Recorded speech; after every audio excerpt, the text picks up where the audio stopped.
Um, Several reasons, and I think the first major reason is the place where I come from, the country, and the context of business is changing, is transforming rapidly. It is not self-contained, sort of environment. You have to deal with companies which are from all sorts of sectors and background and from all parts of the world. And I think in that sort of environment, if you do not equip yourselves with, not necessarily a degree from a foreign country, but key skills and learning and understanding of the way business works in the Western side of the world is important in that context.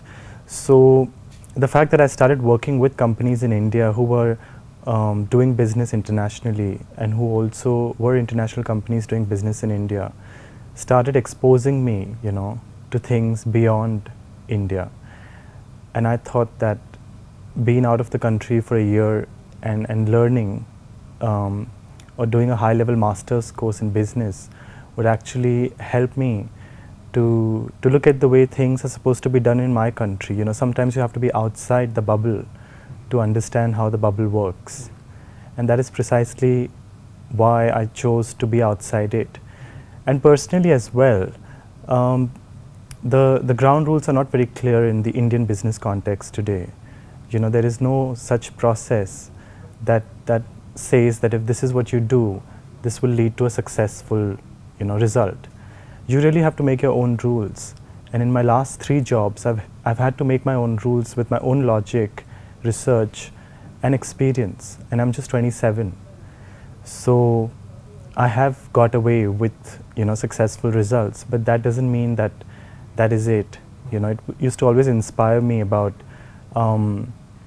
what are the other areas of business, that affect the area in which I'm working, which is marketing, and how does a business function, and what are the forces, that sort of influence. So I think to be away from my country and to understand, especially in a Western context, which is very important, and to be intellectually stimulated, in an environment which is not of your own, so that you can be outside your comfort zone, are the reasons why I chose the MBA. So there is a personal side to it, that I wanted that, inner growth, and I wanted to break the monotony of life, because I've always worked and studied and lived in Mumbai. And also because of the fact that today India is globalizing in such a rapid way that you tend to realize that if you do these kind of things, this will add value to your CV, and it only improves your professional chances. So there is a personal side and a professional side, I think. I think because I'm much younger in experience, in life, in age, the PDP certainly was helpful for a person like me, because it covered basics about how to prepare yourself for professional employment in this part of the world. And beyond that basic, it also gave me something much deeper, and that was my own self-understanding, my value system, what I like, what kind of personality I am, and how I can be sensitive to my environment by understanding what kind of personalities other people are who I study with, who I work with. And I think that perspective is something which you never tend to work on consciously. So the PDP introduced a lot of structured way of learning, and thinking about these things. It was very reflective in its content, and it was also very hygienic in terms of explaining a few things. And I can say this for most of my classmates, because we were 22, 23 students, out of which I think 20 were people from emerging countries, whether it's Middle East, Asia, or Africa. And there were hardly 2 or 3 people who are from the West. So for us, I think, obviously we come from such different cultures and background. We have no one formal way of, a structured way of doing work. So it was trying to make some coherent, attitude towards our professional side. And personally, I benefited a lot, I think, because I got to, I'm a spiritual person, So I understand myself because I have cultivated the habit to look inside. But I think when it comes to working, you need to have that commercial sort of understanding of business. And I think how do you combine that with the kind of person you are is something that the PDP has sort of bridged the gap for me. So I think the best thing about the PDP for me was to understand myself better and better, And the other thing is that in our class, you have people from such varied backgrounds. You have the youngest person who's 26 and just a call center executive. And you have the oldest person who is, 43, 42, and who's been a vice president for a huge construction company in the West. So generally speaking, one size does not fit all, So there are bound to be reactions on certain things, because this is not a tailored course for each and every individual. It is one class. So I think it depends on what you need, that you can pick up from the PDP. And I think if I was slightly more experienced, and especially in the Western context, then perhaps my attitude would have been different. I'm not sure.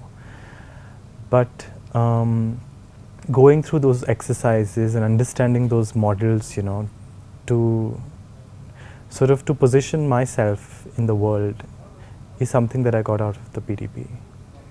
And the PDP has dawned upon this understanding that there are certain personalities who are extremely rational, who are extremely logical, and there are some personalities, who are more comfortable with emotional side of relationships, whether it's business or personal.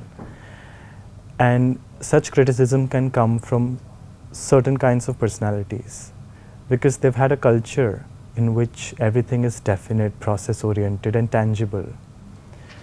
And I think today the world is definitely changing, post-recession. It is no longer the fact that how robust your plan is and how much profit, how much potential profit can you show.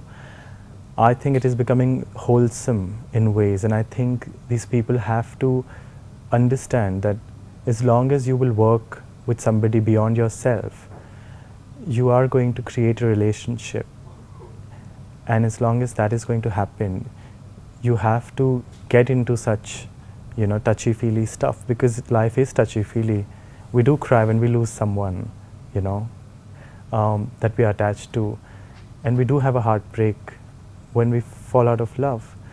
So perhaps it is not very clear to these people that the professional side of learning can include such, holistic methods to groom yourself as an individual, who works in a sustainable way, who understands. I mean, personally, I have the attitude where I think relationships is the first thing where I work. It's not about qualifications, and it's not about power structure, about who has what position, and that will influence my closeness to that person. It is relationships with people you work. And I think this is what has come out of our MBA, that productivity is linked to how well you work with people. And PDP in a way can only influence those elements of your personality where you get to understand how to, firstly you understand yourself, and then you understand other people, and you need to work with them. But having said that, everybody has a different agenda. I think most people in an MBA class are people who are from diverse cultures, who have left a lot behind and come here to get their degree. So they have made a lot of sacrifices. And I think the only thing that can do justice to those sacrifices and this big change that they have, given themselves an opportunity to live with, is that they need to understand why they're doing it. Because if you're doing it just for the sake of the degree, then there is never going to be anything much that you will take from it. If you're merely going to turn up in class and just learn whatever has been taught to you, just be there physically actually, and produce, standard acceptable assignments and go home, you have not really taken anything at the end of the year. Unless you are very, very successful senior and you're just doing this as a very hygienic step.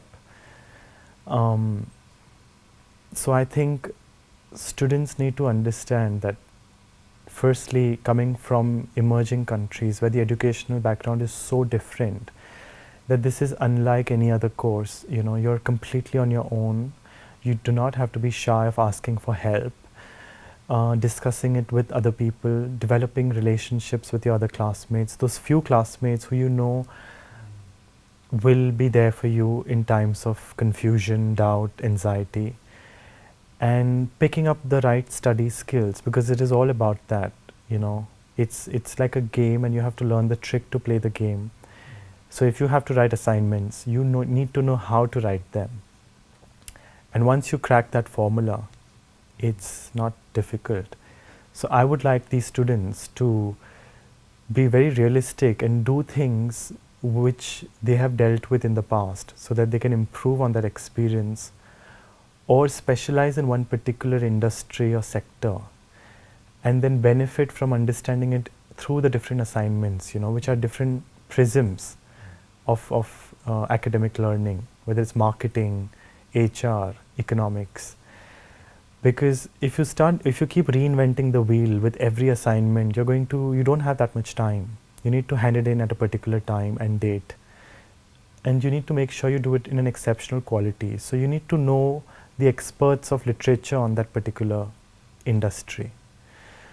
So pick up the right study skills, Ask people what is it to write an assignment, how to write one, blog, research on internet. Look at handbooks which teach you how to write critical review. Because we do not come with these skills. We are not taught to be critical. So we have to be. And it is of only benefit to us, if anybody else. So academic-wise that. Personally, I think it will be a waste of money if you just come to attend lectures and write assignments. If you are like me, if you've given yourself a year out of your country, I think you can get full return on investment by experimenting with things, by pushing yourself outside the comfort zone, by looking at new and interesting ideas, with regards to learning and doing things, and by being part of all the extra teaching and learning that is given during the MBA, like the PDP. And if there is a problem, one can always take it to a level where one wants it to be, and there is no need to agree with everything, and there is no need to even argue for everything. Just being open and observant itself is a big learning. And that's what I decided to do. I was a person who would either agree with everything because I thought I was too young in my experience to understand what is right and what is wrong, or was always opinionated about everything without doing much. So I chose to stand back and observe and understand what it is to make a right agreement and what it is to make a right argument. And I think these skills we need to pick up, because it's not something that we are taught.